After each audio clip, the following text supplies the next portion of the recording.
नमस्कार, मी श्रीकांत उंबरीकर. आपण पाहतात अॅनलायझर. लाईक करा, शेअर करा, सबस्क्राईब करा. अॅनलायझरचं ॲप डाउनलोड करा. माजी उपराष्ट्रपती हमीद अन्सारी हे कधीमध्ये गरळ ओकण्यासाठी प्रसिद्ध आहेत. ते इतक्या मोठ्या पदावरती होते, जवळपास 2 नंबरचं पद येते उपराष्ट्रपती म्हणून, पण ह्यांनी कधी तिरंगा झेंड्याला सॅल्यूट केलेला आहे असं दिसत नाही. आताही त्यांनी जे काही विषारी गरळ ओकलेलं आहे की हे जे काही आपण ज्यांना आक्रांता म्हणतो, बाबर असो, लोधी असो, गजनी असो, हे कोणी बाहेरचे नव्हते, हे भारतीयच कसे होते. म्हणजे लुटलं जरी असलं तरी आपल्याच लोकांनी आपल्याला लुटले असे आखल्याचे तारे उपराष्ट्रपती हमीद अन्सारी यांनी तोडलेले आहेत. आश्चर्य ते नाहीये, फक्त असं कोणीतरी म्हणणं आपण समजू शकतो, पण आजही आय लव्ह औरंगजेब सारखं प्रत्यक्ष राष्ट्रीय वाहिन्यांवरील चर्चांमध्ये उघडपणे म्हणणारे लोक आहेत, ज्यांनी इथल्या संस्कृतीवरती हल्ला केला, अतिशय क्रूरपणे हिंदूंच्या हत्या केल्या, त्यांचं धर्मांतरण केलं, स्त्रियांवरती बलात्कार केले. या सगळ्याचे लेखी पुरावे त्यांनी त्यांच्या ग्रंथात अभिमानाने लिहून ठेवलेले आहेत.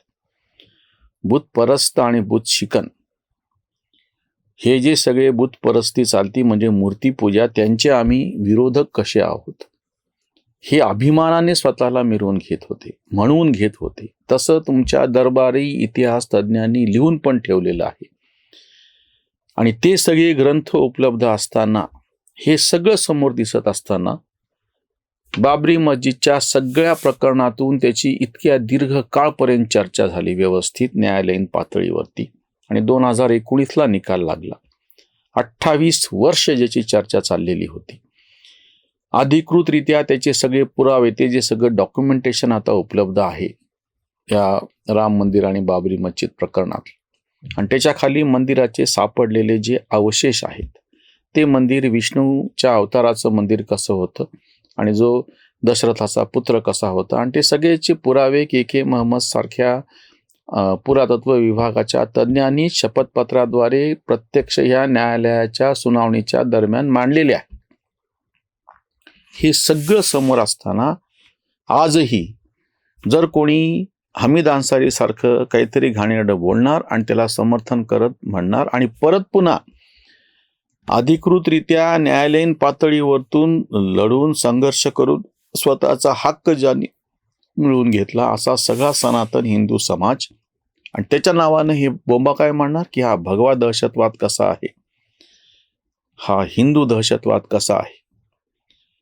एक बाबरी मस्जिद पाडली म्हणून खरं तर ती सगळी जी कृती होती, वर्षानुवर्षाचं साठलेलं जो सगळा संताप होता, जी सगळी अवहेलना सनातन धर्माची अस्मितेची झालेली होती, त्याच्या विरुद्ध उमटलेली ती एकच छोटीशी अशी प्रतिक्रिया होती.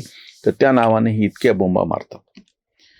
आणि आता हे जे सगळे लुटारू आक्रांता इथं जे आलेले होते, जे स्वतःला भारतीय म्हणून घेत नाहीत, तुम्ही ह्या सगळ्यांचा इतिहास त्यांच्याकडेच लिहून ठेवायची पद्धत आहे म्हणून तपासून पहा.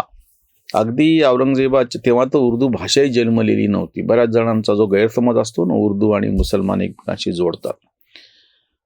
फारसी आणि ती सगळी म्हणजे काय आपल्या भाषेत सांगायचं तर देववाणी कशी आहे, अगदी कुराण हे उर्दूमध्ये नको, हे अगदी इंग्रजांच्या पर्यंत चालू होतं. तोपर्यंत कुराण हे उर्दूमध्ये आलेलं नव्हतं. जे मूळ अरेबिकमध्ये होतं तसंच होतं. ते इंग्रजांच्या काळात त्याचं पहिल्यांदा उर्दूमध्ये भाषांतर झालेलं आहे, म्हणजे उर्दूमध्ये त्याची आवृत्ती अवतरलेली आहे. म्हणजे कालपर्यंत हे जे सगळे आक्रांता स्वतःला भारतीय तर सोडाच, आपण बाहेरून कुठून कसे आलो, तर ते आपलं मूळ कसं आहे, अस्सल रक्त आपल्या ह्याच्यातून कसं आहे, आपल्याकडं नाही का जाती व्यवस्थेमध्ये सगळं ते चालतं, हे सगळं त्यांनीच लिहून ठेवलेलं आहे.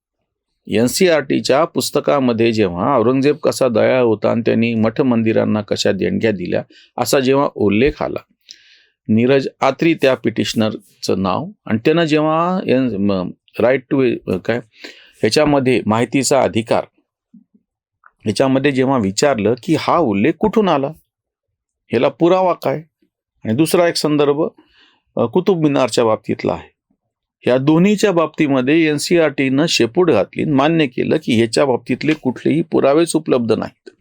मग तुम्ही हे संदर्भ घेतले कसे?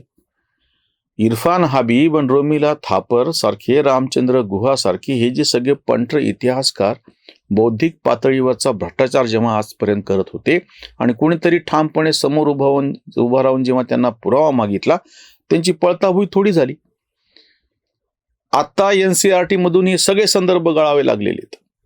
या सगळ्या मुस्लिम आक्रांतांनी कुठल्याही पद्धतीने कुठल्याही हिंदू मंदिरांना कसलीही मदत केलेली नाहीये. उलट ह्यांनी अत्याचार कसे केलेले आहेत ह्याचे जेव्हा सबळ पुरावे, ह्या सगळ्यांनी बौद्धिक भ्रष्टाचार करून हे कसे तथाकथित सेक्युलर होते आणि ह्या भगव्या दहशतवादवाल्यांनी त्यांची कशी प्रतिमा खराब केलेली, रंगवायला सुरुवात केलेली होती, खोट्या पद्धतीने हे शिकवलं जात होतं. पण आता न्यू एज्युकेशन पॉलिसीमध्ये इतिहासाच्या मध्ये हा जो भ्रष्टाचार झालेला आहे वैचारिक पातळीवरचा, तो दुरुस्त केला जात आहे. प्रत्येक गोष्टीचे पुरावे मागितले जात आहेत. ज्यांचं निधन झालं ते गजानन भास्कर मेंदळे यांनी कागदोपत्री एक न एक घटना शिवाजी महाराजांच्या आयुष्यातली तपासून कागदपत्र तपासून कितीतरी गोष्टी स्पष्टपणे मांडल्या की शिवाजी महाराजांच्या सैन्यामध्ये मुसलमान कसे नव्हते. जे अतिशय मोजके सापडतात ते शहाजीच्या काळापासून चालू होते, तेवढेच फक्त शिवाजी महाराजांनी कंटिन्यू ठेवले, नवीन भरती केलेली नाही. आणि हे मात्र बिनधास्त सांगणार की शिवाजी महाराजांच्या सैन्यामध्ये 40% मुसलमान कसे. हमीद अन्सारी आज जे गरळ ओकतायत, कारण की त्याचं सगळ्यात महत्वाचं कारण म्हणजे ज्या पद्धतीने राजकीय तर झालं पण सामाजिक पातळीवरती सुद्धा हा सगळा यांचा भ्रष्टाचार आता त्याच्यावरती टीका होते आहे आणि त्याची एका अर्थाने शिक्षा यांना भोगावी लागते. सगळे तथाकथित सेक्युलर म्हणून घेणारे पक्ष ते तर बॅकफूटवरती गेलेलेच आहेत, म्हणजे त्यांची सत्ता गेलेली आहे. पण सामाजिक पातळीवरती सुद्धा जेव्हा जेव्हा ह्यांनी अशा पद्धतीचे भ्रष्टाचार केलेले आहेत, जागजागीचे पुरावे समोर येत आहेत. इतकंच नव्हे, स्वतः इस्लामच्या अंतर्गत असलेला सुफिझम हा इस्लामच्याच मूळ तत्वाला बाधक कसा आहे. इस्लाममध्ये जे संगीत वर्ज्य केलेले ते संगीत किंवा ती भक्ती परंपरा या ठिकाणी कशा पद्धतीने आलेली आहे. जो अद्वैत सिद्धांत सनातनचा पाया आहे, तो अद्वैत सिद्धांत सुफींनी कसा वापरायला सुरुवात केलेली आहे. सुफी तत्वज्ञानाचा तो मूळ पाया कसा बनून गेलेला आहे आणि जे प्रत्यक्ष इस्लामच्या विरोधात आहे. हे सगळं हळूहळू समोर येत चाललेलं आहे. ठामपणे ते सगळी त्याची मांडणी होत आहे. कालपर्यंत वेर आर द राईट इंटेलेक्च्युअल्स असं उद्धटपणे विचारणारे लेफ्ट इंटेलेक्च्युअल हे पूर्णतः आता डावे ठरत चाललेले आहेत, सरस आणि नीरस अशा अर्थाने. आणि जे हे टीका करत होते ते उजवे आता ठामपणे ज्या समोर वस्तुस्थिती आणून मांडत आहेत. मी नेहमी उदाहरण देतो, ते छोटंसं उदाहरण तुम्हाला परत सांगतो. विक्रम संपत सारख्यांनी सावरकरांवरती जे 2 मोठे खंड इंग्रजीमध्ये लिहिले, त्यांना सगळ्यात मोठे एक काम काय झालं असेल तर विशेषतः हे जे सगळे इंग्रजीत लिखाण करणारे पटर करणारे डावे जे होते सावरकरांच्या विरोधातले, ते सगळे चूप झाले. आज कोणालाही त्याच्यावरती त्यांनी जे खोटारडेपणा केला होता त्याच्यावरती जर कोणी प्रश्न विचारला तर उलट उत्तर द्यायला यांच्याकडे उत्तर शिल्लक नाही. मग अशा वेळी हमीद अन्सारी सारखे इतक्या उच्च पदावरती पोहोचलेले पण अतिशय ज्यांच्या डोक्यामध्ये सगळी धार्मिक सगळं मळमळ आहे, सगळं धार्मिक विष आहे, ते आता असं बरळायला लागलेत की हे काही बाहेरचे नव्हतेच, इथलेच होते.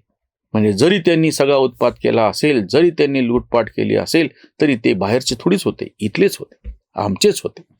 का? बाहेरून सगळीकडून तथाकथित इस्लामी कट्टरपंथीयांची मुळं उखडल्या चाललेली आहेत.